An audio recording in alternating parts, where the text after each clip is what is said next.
प्यारे दोस्तों नमस्ते। आज मैं आपको एक बड़ी ही रोचक कहानी सुनाने जा रहा हूँ। एक गांव में किशोरी लाल नाम का एक आज ही ब्राह्मण अपनी पत्नी कलावती के साथ रहता था। किशोरी लाल एनसीपी था और वो भगवान शंकर का परम भक्त था। सुबह शाम चटर्जी जी की पूजा करे था और भगवान शंकर का नाम जपता रहता था।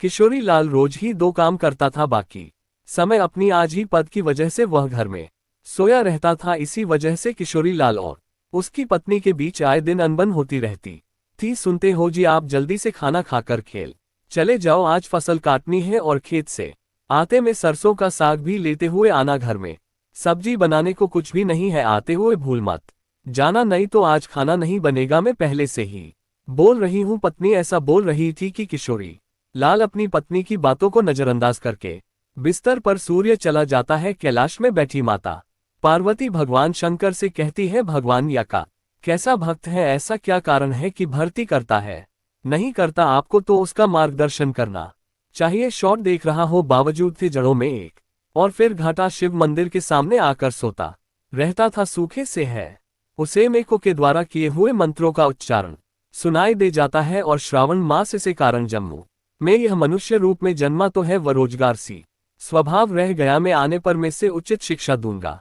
अरे ये क्या, तुम वापस हो गए, उठो जल्दी और खेत में जाओ, आज फसल काटने जाना है। खेत में फसल बहुत बड़ी हो चुकी है, अगर आज फसल को नहीं काटा तो उसे जानवर चट जाएंगे, नहीं तो कोई चुरा लेगा। मेरी बात सुन भी रहे हो ही भोलेनाथ, न जाने का आलस कब खत्म होगा, मैं धुंध से तंग आ चुकी है। कलावती बोलती जा रही थी पर किशोरीलाल को तो कोई फर्क ही नहीं बना था। को चुपचाप बिस्तर पर लेटा हुआ था। किशोरीलाल को कुछ बोलता होना देख कलावती रसोई घर में जाती है और वहां से एक बाल्टी पानी लाकर किशोरीलाल के ऊपर डाल देती है। उससे पूरा भी जाता है। किशोरीलाल बहुत गुस्सा हो जाता है और फिर दोनों के बीच बहुत कहासुनी होती है। फिर वो गुस्से में घर से निकलकर भोलेनाथ की मंदिर की ओर चला जाता है।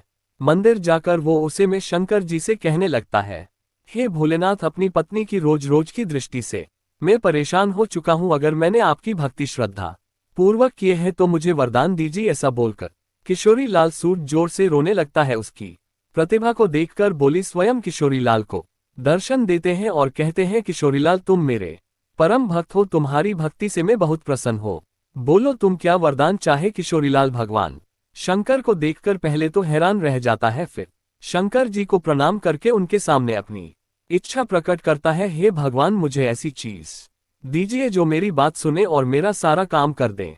मेरा छोटा सा पुरुषों को तुम जो जिस पर वे रखो भेद, वो अपना काम खुद एक लग जाएगा और काम खत्म करने के बाद ही वह करेगा। पर हाँ, अगर तुमने काम करते हुए किसी को मना किया तो त्रिशूल हमेशा हमेशा के लिए गायब होकर मेरे पास आ जाएगा। तब जाकर अपना त्रिशूल किशोरी लाल को देकर वहां से अंतर्ध्यान हो जाते हैं। उस मासूम को पाकर किशोरी लाल बहुत खुश हो जाता है और मन ही मन सोचता है कि आपसे उसे कोई भी काम नहीं करना पड़ेगा। फिल्मों त्रिशूल लेकर घर जाता है और अपनी पत्नी को शंकर भगवान की हुए वरदान के बारे में बताता है। ऐसे ही कुछ दिन गुजर जाते हैं। किशोरी लाल उस त्रिशूल को पाकर बहुत खुश था। उसे उस दिन से कुछ भी काम नहीं करना पड़ता था।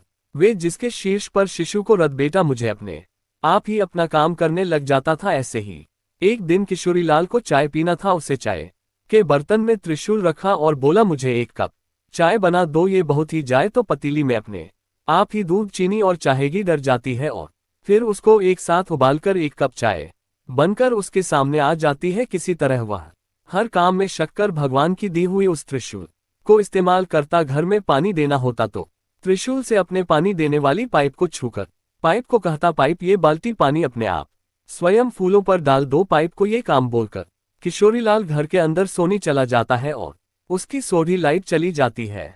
लाइट चले जाने के कारण पंखा बंद हो जाता है, पर किशोरीलाल बिना चिंता करते हुए वह अपने हाथ पंखे को कहता है, पंखा मुझे गर्मी लग रही है, जब तक लाइट ना आए तुम मुझे पंखे से हवा करो। किशोरीलाल के कहे अनुसार हाथ पंखा बिना देर किए हवा करने लग जाता है और जैसी लाइट आती है तो हाथ पंखा बंद हो जाता है। इस तरह वह अपने हाथ से बिना कुछ काम की बड़ी आसानी से सारे काम को कर लेता है। फिर एक दिन किशोरीलाल को भूख लगी और अच्छे अच्छे पकवान खाने का मन किया तो खाना खाने बैठा। किशोरीलाल मन में ही बोलने लगा कि ऐसा होता है खाना भी अपने आप भी मुंह में आ जाए, मुझे हाथ का भी इस्तेमाल न करना पड़े और मैं आसानी से खाना भी खा लूंगा, सोचकर वह खाली प्लेट पर त्रिशूल रखकर बोला, अच्छे अच्छे पकवान मेरे मुंह में अपने आप आ जाओ। ऐसा कहते ही प्लेट से तरह तरह के पकवान निकलकर किशोरीलाल के मुंह में जाने लगे। तरह तरह की मिठाई, नए नए स्वाद पकवान और बिना रुके अपने आप ही उसके मुंह में जाने लगे। बड़े मजे से उन्हें खाकर आनंद ले रहा था। हुआ पर ही मजा कुछ देर तक का ही था। थोड़ी देर में किशोरीलाल का पेट भर गया और वो खाने पर आधार पर खाना था कि रुकने का नाम ही नहीं ले रहा था। प्लेट से भिन्न भिन्न प्रकार के व्यंजन निकलकर उसके मुंह में जा रहे थे।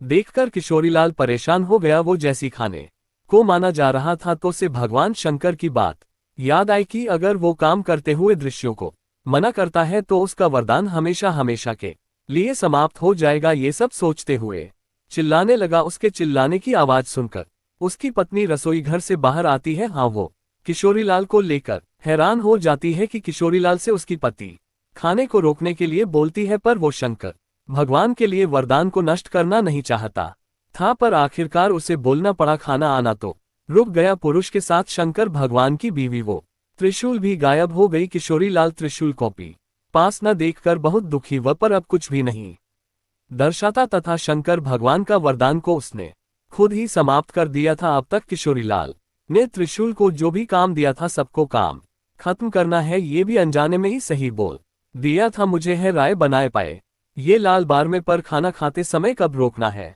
यह नहीं बोला था, जिस कारण खाना बिना रुके उसके मुंह तक आता ही जा रहा था। हे महादेव, मैं समझ गया कि आपने मुझे ऐसा वरदान मुझे सबक सिखाने के में दिया था। मैं कितना बेवकूफ था जो आलस के कारण छोटे से छोटे काम को टाल दिया करता था। आपने मुझे सिखा दिया है कि छोटे छोटे काम के लिए किसी दूसरे पर निर्भर रहने से कितनी बड़ी मुसीबत आ सकती है। उस दिन के बाद से उसे आनंद करना छोड़ दिया और तो रोज ही जाने लगता है और अपना काम खुद करने लगता है। इस तरह उसका जीवन खुशहाल हो गया।